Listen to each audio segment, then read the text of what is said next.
Thank you for staying. Time now to get into the news review. We're joined by Dr. Kwame Asante. He is a political science lecturer at the University of Ghana, also the director of the Center for European Studies at the same institution. But as always, this segment brought to you by Endpoint Homeopathic Clinic, and they are offering free prostate screening if you're a man, free female fertility screening, of course, if you're a woman. And here's where you can locate them to check yourself out and know what your fertility, your reproductive status is. Because in both cases, it has to do with your reproductive system. Now, they are here in Accra at Spintex, opposite the Shell signboard. If you want to go to Kumasi, if you're in the Ashanti region, you can go to Kumasi. Nkrumah here, behind the Angel Educational Complex. If you're in Takrade, you can locate them at Anaji Estates. If you're back in the Greater Accra region, specifically Tema, they're in Community 22. They're also in Techiman, Hanso, and Esiama and Zema. The numbers to call them on: 0244 867 068 or 0274 234 321. Endpoint Homeopathic Clinic, the end to chronic disease. But just the start, as always, the commencement of the news review. Dr. Kwame Asante, a very good morning to you, sir, if you can hear me. Good morning, Ben, and how about you? I'm well, I'm well. How about you? I'm good. Whenever we say well, we are well, but God day. God day. God day. This one too shall pass. This too shall pass, eh? We hope it passes quickly, because... All right, so you know how we do it.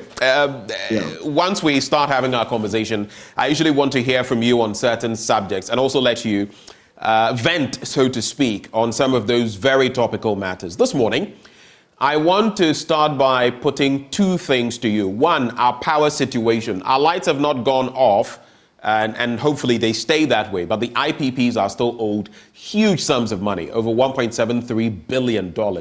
That is the independent power producers. We're still juggling. The ECG has been able to prevent a shutdown, but we're still wary of what could happen in the coming days, weeks, months. What do you make of that? And then secondly, the Member of Parliament for Asin North, Jachi Kwesen, has maintained his seat. Now, a High Court judge, who is also the Domahene, has come out to say, issue a nolle prosequi. Let it go. The people have spoken. There's also former Attorney General himself, Aikwe-Otu, who has waded into the conversation.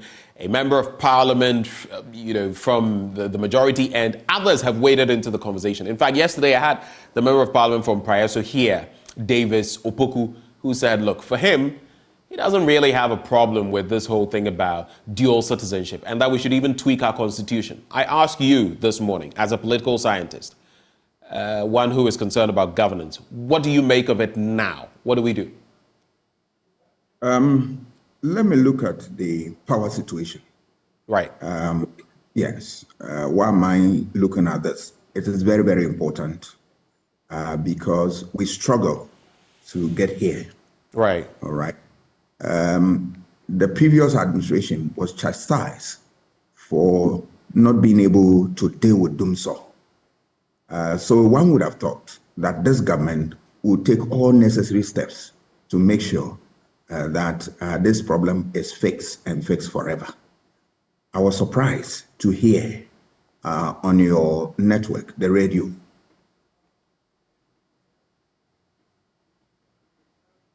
Hello, Doc. Mr. Jinapo of the NDC. Can you hear me now? I lost you for a few seconds, but go ahead. Just a few seconds. Okay. Yes, I was saying that, yes, this is so important because we struggle so much to be able to restore this situation and then get us to the normalcy that we expect. So this situation that we find our hands currently is surprising to me. And I was so shocked to hear from Mr. Jinapo that Parliament did approve some money for government. And then you ask yourself, what happened to the money? I don't know. Has it been part of the payment? And if it has been the case, why are we where we are? That now the IPPs are threatening to shut down. Until last week that they had the dialogue, the conversation, and they have reached some agreement this problem, we need to deal with it once and for all. There are a lot of dark areas with regard to energy issues, which I'm not comfortable with. Governance requires that you need to be transparent. Why are they hiding information from us if that is the case? If that is not the case, why are we delaying in payment? Is it the case that people do not pay their bills? Yes, we've seen that in recent times. The ECG has engaged in embarked on a very brilliant program to collect their debt and all that. What happens? What they have received? I listened to the manager. He said the terms that they are having with the independent power producers, they are talking to them because it's not difficult to meet and all that. Why are we in such a murky situation, knowing very well that we need energy for everything? I think that we should be serious as a state and deal with this issue once and for all. It's becoming one too many. Very little time that we get, we don't apply resources very well. It is not the case that we don't get the resources, but we mismanage the resources, and that is what has brought us this far. I think that the time is now for us to act very fast so as to save the country from plunging into darkness. We don't want doomsday again. On the bit about Jachikwason, Asin North, and the comments that have been put forth, what is your take? Yes, if you look at the comments, I am not happy as a student of democracy because democracy hinges on rule of law. Right. Equality before the law, due process. By due process, we are saying that all human beings in the state are equal before the law. Right. So whenever there is an issue before court, it is important for us to what? Be quiet and follow the process to the end. Why are people throwing in a lot of things that disturb the whole situation? Even more interesting, the fact that you have a High Court judge currently who is also part of Nananom, the Domahene, and you also have a former Attorney General who served under the MPP. But a nolle prosequi is an option, a legal tool that is used all the time. In fact, the current Attorney General has used it. So is it out of turn? No, I am not talking about the issue of the nolle prosequi, but I'm talking about the comment. The commentary. Really started the commentary. That he will go to jail, he will not go to jail. All these things, I'm not sure we are helping building a democracy which hinges on rule of law. Right. Why we can judge the case? Why do we need a court in the first place? Then it's pointless to have a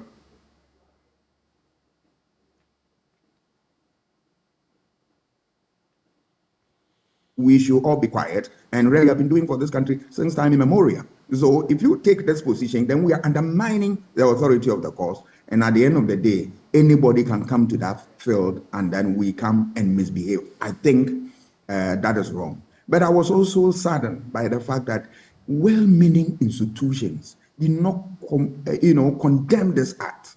So we always give political actors the opportunity to misbehave. So when you say did not condemn this act, whom specifically are you referring to? Whose action? I did not hear a thing from Ghana Bar Association. I did not. In terms of what? Yes, that this comment that keep on coming, that whenever there is an issue before court, people commenting, it should be a worrying development for the Bar Association. Right. Particularly that institution. I did not hear that, but I also heard them recently when somebody attacked from Parliament, attacked the former CJ. The minority chief whip. Yes, they were quick. And I asked myself, are they also still around when these things are going? This is something close to them that I expect them to issue a statement and condemn all those who are involved in this because it doesn't bode well for democracy. Yes, apart from them, any other institution worth a salt is supposed to talk about these things. Right. Because once we bastardize the court, I'm afraid, I don't know where we will run to when we are in difficulty. Yeah, the issue of the nolle prosequi, I must say that I will not comment on it simply because I'm not a lawyer and I'm always careful when I am treading on grounds that I have no knowledge of. So leave it to the lawyers. They will look at it and then comment on it. But the issue that I want to still stand by is the issue that when issues are before court, we must respect the court, that it is the appropriate forum, and allow the court to do its work. It doesn't matter who you are. You leave the matter to the court. When the court finishes its work, then we come in and comment. And even there, we need to be measured and tempered, which the lawyers have told us. So I think that is the lesson that we have to learn. And if we really, really, really want to support this democracy, we need to comport ourselves from this way. Well, thank you for those initial thoughts, and let's get into the papers now, shall we? We'll start with the Daily Graphic, and Akufo-Addo resurrects Nkrumah Renovated Memorial Park opens. That's the banner headline. Yesterday, that happened. AG decries public commentary on court cases, which I find apt, but also curious, because when there has been public commentary on other cases, there has been no talk yet when some cases that maybe government is leaning this way or that towards, then there is talk about public commentary.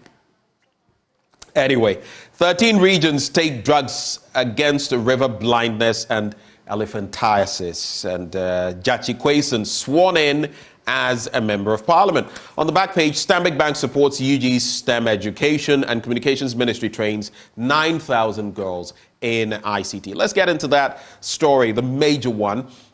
Now, the stature of Kwame Nkrumah as an iconic Ghanaian and an African personality came alive with the inauguration of a refurbished and modernized edifice that serves as his memorial. The monumental project to give the Kwame Nkrumah Memorial Park a complete makeover befitting the country's first Republican president has seen the holy grounds, which holds the remains of Dr. Kwame Nkrumah, the African personality of the millennium and father of Pan-Africanism, renovated and decked in modernity. Now, in terms of the scope of work, the additions to the park, which is located on the Atta Mills Highway in Accra, adjacent the Arts Center, include a presidential library, a reception facility, an amphitheater, a restaurant, Freedom Hall, and the digitalized payment and access system. You know, for me, Doc, I've always wondered, and I've always said, it is true what they say, a prophet is never recognized in his own home. I've been to Burkina Faso. Ouagadougou has a major highway, the entire street dedicated to Kwame Nkrumah. Burkina Faso. I mean, what really were their relations to Ghana? In Guinea, where he spent, part of the rest of his life, I think, before he went to Romania. Similar. If you go across Africa, even if I'm not mistaken, Ethiopia and other places, you would find effigies, recognition given to Kwame Nkrumah, the Osajifo. Yet in Ghana, what can we point to? I've always said some of the vehicles he used. One of them is at the mausoleum now, but that wasn't the only one. His books were burnt, many of them, so we've lost some of that. It was a crime at a point under Buzia to even use some of his books, and not just Buzia, even before. But then there was this place, I really have to do my research on that. I found it some time back and I've lost it. I think in one of the northern regions, either Upper West or Upper East, the former Upper West or Upper East, where he would go and rest when things became too turbulent. In the Kulungungu bomb attack, where it happened, we're not maintaining these places. And I'm not even talking about immortalizing the man. The man is already immortal. He will live through time. You can't talk about colonialism and African liberation without Nkrumah and the Pan-Africanist agenda. But for tourism, the very tourism that now Mr. President and others are talking of boosting, these are sites that can rake in a lot of money for Ghana. Yet here we are. Your take? Yes, I think you have said it all. I am worried because people struggle and then dedicate themselves for all of us in the country. And then is that how to pay them? If you look at the contribution of this Kwame Nkrumah to this country, and even for entire Africa, immense contribution. There's no doubt about that. If you are not a student of politics, that's a different story. But I tell you, Nkrumah did a lot, that he deserved a better place in Ghanaian politics, and that we need to honor him so well. I have been to Kenya, and the things you saw in Burkina Faso, I saw the Nkrumah statue in Kenya, a big one. Kwame Nkrumah did so well. It is painful that if you look around, I don't know whether you can find Nkrumah's home. You can find a building that you call his own. Nkrumah died virtually as a pauper. Yes, but if you look at what he did for the country, a lot. Schools, hospitals, name them, the list is tall, very, very tall. But I am happy that this government has taken the trouble to renovate Nkrumah's resting place. It's fine. But look, we should learn from the mistakes of the past. Those who bend Nkrumah's books and, pull down his effigy and all that must bow their head in shame. I don't understand that. You can disagree. Political differences are always around, right? But there is nothing wrong with that. But to the extent of burning his book, destroying all his legacy and all that, nobody can destroy Nkrumah's legacy. There is nobody under the surface of the earth, because he lived way beyond his contemporaries. There's no doubt about that. So if we are honoring him, let us do it and do it very well. Let me stretch the conversation. That should not only be limited to Nkrumah. We should extend it to all the leaders, people who have helped this country. In fact, one person, Doc, that I also feel we've not been fair to, he was a military leader, but I feel at his time, he was thinking also ahead of his time. Ignatius Kutu Echampo. We don't like talking about him. I disagree. I don't want any military leader to be honored in this country. Otherwise, why not? Why not? Why? Especially when they were thinking in ways that even our so-called democratic leaders couldn't. Look at the economy under him.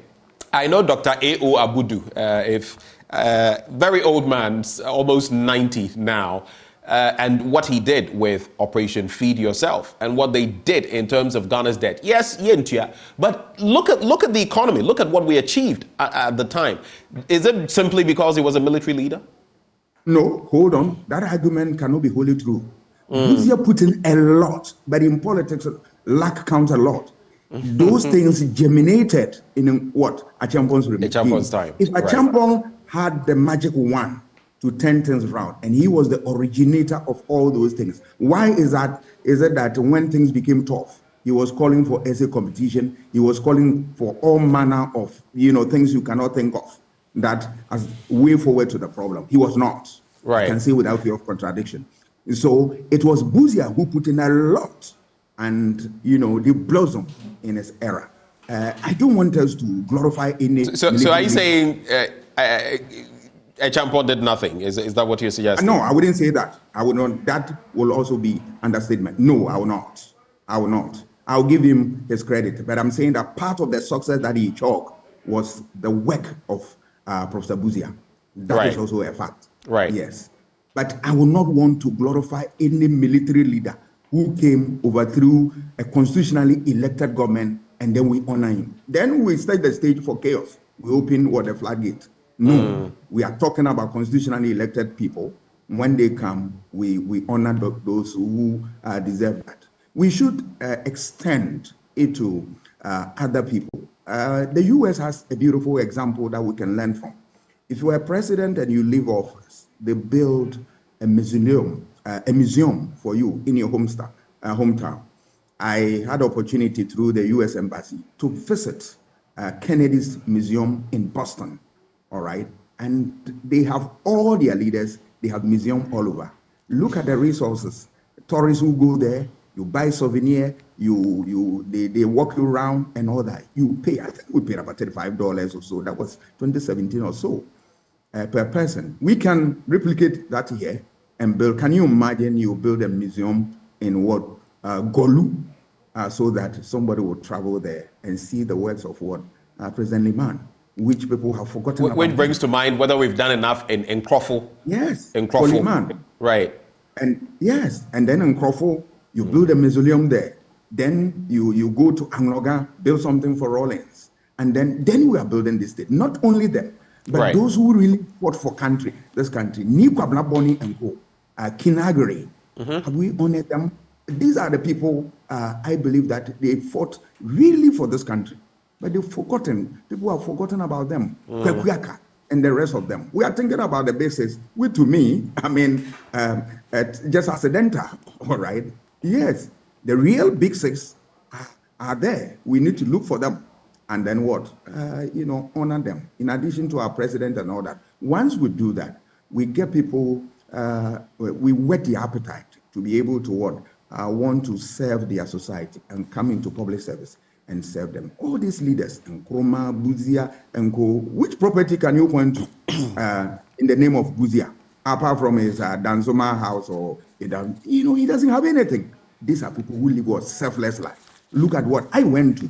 Liman's home, Nungwa. My goodness, president, but a very humble man. He lived a very good life, and that he must be remembered. And we build museum. I think it will serve the purpose that we are talking about.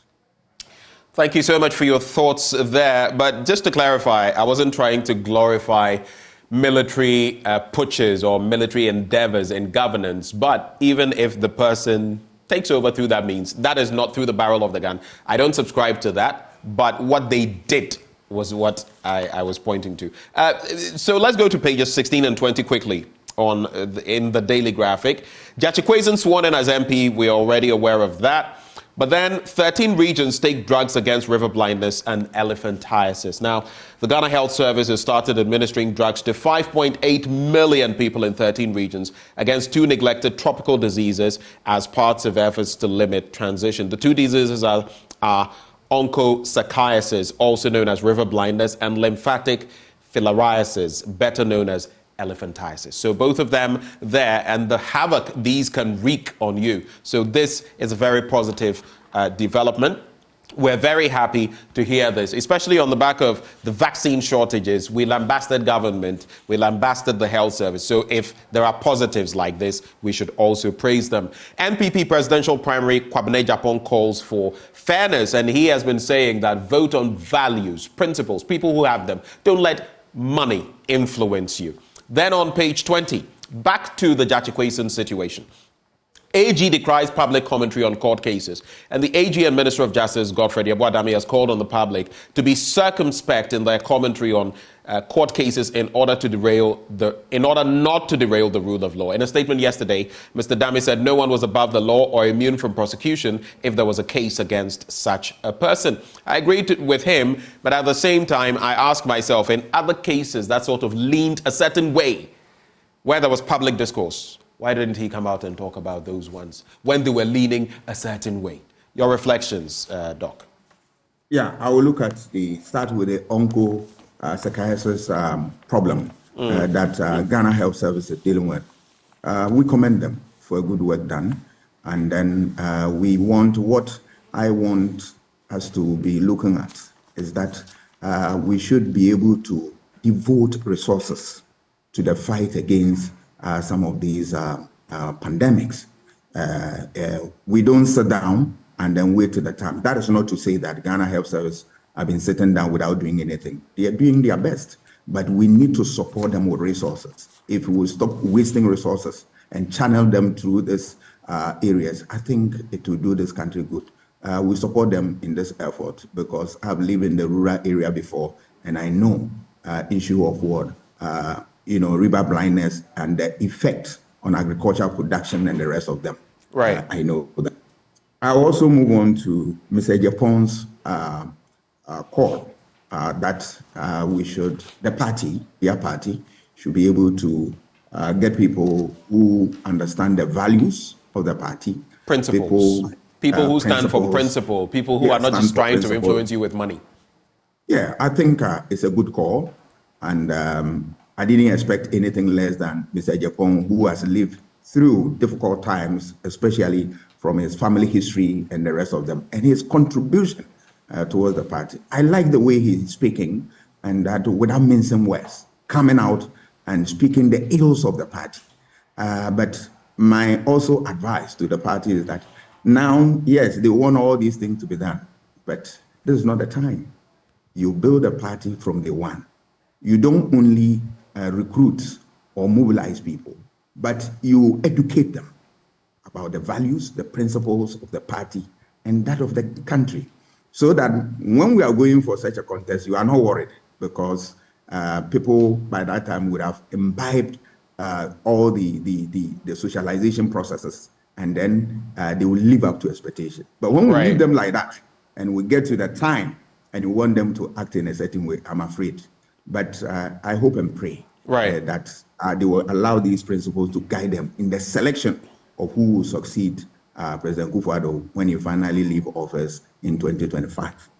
Then the AG's call. Right. Yes. Yes, it's a good one. But I want everybody to remember that this democracy, we cannot destroy it through comments and outbursts and all that. It's a country of laws, so we must be able to move along with the law. But I also urge the AG that he should also advise the president. He is the lawyer for the president. And that, yes, the president's comment, to say the least, was very worrying. And you mean the one in Ase North? Yes. I expect the AG to advise his client, in quote, that's the president, because that's the president's lawyer. And so that that example will get from the top. Once we get from the top, we'll realize that it will sanitize the whole process. That is it. If you read this morning, I was reading Afrobarometer reports on trust that people have with the system, especially the court and all that. The people, 2020, I think the barometer report was on 2020, saying that the president, they believe that their president will abide by the rules of the game, that is the laws of this country at all times. We want our president to respect that, and we want everybody to respect that. Once we do that, and we are all at the same plane, then we'll begin to talk, and we'll talk what. But if there are some people who make statements and nobody can talk to them or can talk about it, then I'm afraid the principle of rule of law is being thrown to the dogs. All right. Let's get into some other stories very quickly, and it's a wrap. Michael Batigma says on the live stream, Joy News, you are the best. Joseph Kujo says it's all about the interest rate. But I got a comment from Professor Something. I don't know whether he wants me to mention his name, so I'm not going to mention it. He watches the AM show every day. He says, hi, Ben. The current government has been in all kinds of trouble, and the press has taken them on, rightly. Today, they have done a beautiful Nkrumah Memorial Park, but all your discussion is on what has not been done instead of commending them. I've told you, this show, positive or negative comments, we'll read all of them and then dissect them. The point, though, is that while we have given the president his props, we're just saying, like Oliver Twist, we want more. I don't think I, together with Doc, have said that this is not a good thing. It's a starting point, but we can do more. Doc, I don't know whether you're in agreement. Oh, no, the same thing. I share the same opinion with you. And that's exactly what we said. We commended the president for that step, but we said that we should also extend it to others who have also paid their dues for this country. That is also fair. Right. The final newspaper talks about the magnificent Nkrumah Park opening. It is set to attract over 1 million tourists per year. We've already looked at that story. In the Ghanaian Publisher, what we've been talking about the AG cautioning against foul comments is there. Mahama storms Parliament for Quayson swearing in. So all of those stories related. Then just to cap off the conversation so we can wrap, Doc. Daily Guide. Kafaba witch killers jailed 24 years. Sad situation how we label people witches in this country and go ahead and traumatize them, sometimes end up killing them. But this story, Airbus saga, OSP contacts Interpol UK over Mahama. So that story is on page 3. Now, there is, let me get to it. The Office of the Special Prosecutor has announced that investigations are ongoing regarding the alleged bribery by Airbus SE, a European multinational aerospace corporation, regarding the sale and purchase of military aircraft for the Republic of Ghana, in which former President John Dramani Mahama is allegedly complicit. According to the special prosecutor, the OSP is working with Interpol and the central authorities of the United Kingdom and the United States under the Mutual Legal Assistance Regime to initiate an international arrest warrant for the arrest of some officials, including brother of former President Mahama, for questioning. That is the story, the major one I'll take from the Daily Guide. And then this story on page 3 of the Business and Financial Times. Taxes choking MSMEs. And the tax burden on businesses has been described as excessive by Associate Director, Tax Advisory Service at KPMG, Michael Boateng, who says that most medium and small-scale enterprises are also paying double taxes. You have just about some 40 seconds to reflect on these, Doc, and we're gone. I will touch on the story about the woman who was killed. The Kafaba witch killing. Yes. It's very, very unfortunate that we brand people with all manner of names, and then we end up killing them. Why? I mean, who is a witch and who can point to one? It's a difficult one. So I believe that this sentence is a wake-up call to all those who are harboring that ambition, and that the law will deal with them. And then the society must also be vigilant and quickly apprehend those who engage in that and hand them over to appropriate coercive apparatus to deal with them, because it's becoming one too many. And ask those who perpetrate this act whether their parents are involved. They will be able to do that. Right. We unleash this thing on people who are innocent, and that's unfair. We don't build a civilized society like that. Okay. 2, the issue about the Airbus. We have heard this story, and every time we are getting closer to the election, we are likely to hear stories about the Airbus. So last election, you'll recall when this issue came up, even at the 11th hour, one would have expected the MPP who were bringing out that story, that, hey, the Airbus story, yeah, they chicken out, and it was not part of the campaign. And I questioned that. I said, why? If you believe it is the truth, why don't you bring it even at the 11th hour where it matters most? But I am happy if the OSP said you want to go into that. You should go into that. Okay. So that we'll settle this issue once and for all. Because gradually we are losing interest in that story. If there is anything there, we want the OSP to bring it right. out. Thank you, Doc. Thank you for doing us the honors. It's always so refreshing engaging my former lecturer at the Political Science Department, University of Ghana, and of course also head of the Center for European Studies, Dr. Kwame Asante. God bless you, sir. This message, I've been asking you to send your birthday messages. Ninson says, good morning, Benjamin. A special birthday shout out to Yvonne of Hohoi NMTC. Yvonne, Hohoi NMTC. Yesterday was her birthday, so belated birthday to you from someone special at Agric Bank. Someone special. Hey! This segment brought to you by Endpoint Homeopathic Clinic. You do know they're offering free prostate screening, free female fertility screening. Just locate them here in Accra at Spintex opposite the Shell signboard. Kumase, Kronomabwehian behind the Angel Educational Complex, the Stakrade Anaji State, Tema Community 22, Techiman Hanswe and Siama Nzima. If you'd like to call them, which I proffer, just reach them on 0244 867 068 or 0274 234 321. Endpoint Homeopathic Clinic, bringing us to the end of the news review. They say the end to chronic disease. But up next is sports, and there's a whole lot to talk about. Do stay.